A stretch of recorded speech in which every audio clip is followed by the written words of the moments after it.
Swansea.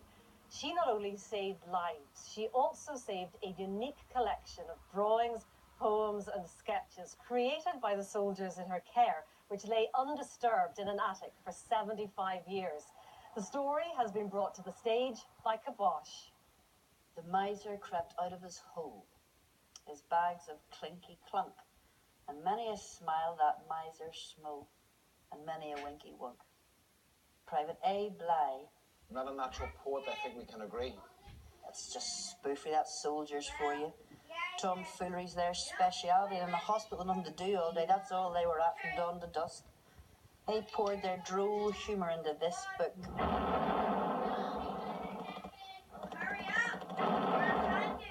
Much of the humour is black humour, and there's much else that isn't humorous at all in this poignant scrapbook kept by Nurse Olive Swansea, who served in France during World War I.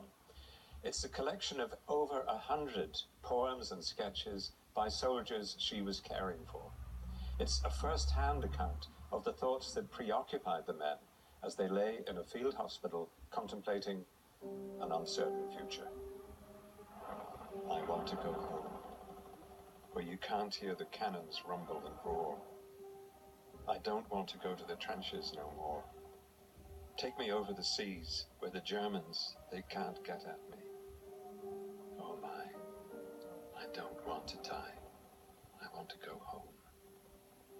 The daughter of a Church of Ireland minister, Olive's nursing career began in 1915 when she left her home in Newry to join the Volunteer Aid Detachment and was posted to Portsmouth. It was here the injured were sent for treatment and often returned to the front. At 7:30 a.m. on the 1st of July 1916, the Battle of the Somme began.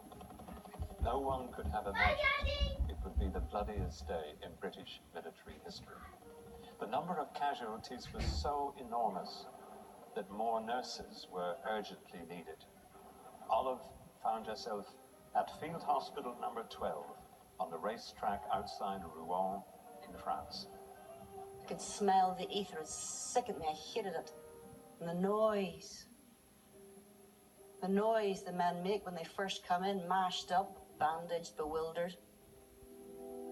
Despite the horrendous conditions, Olive found relief from day-to-day stresses by painting her surroundings, the tented landscape of Rouen Hospital. What she was practicing was her own form of occupational therapy, an idea scarcely known at the time, and which also led to her encouraging her patients to draw and to write. One of the contributors was Fergus McCain, an illustrator from New York. This early cartoon is a comic treatment of his own wounding at the Battle of Delville Wood, nicknamed Devil's Wood. McCain would later create a series of cartoon postcards depicting life in the trenches, and known as A Tommy's Life in France. Troops were encouraged to buy them and send them home.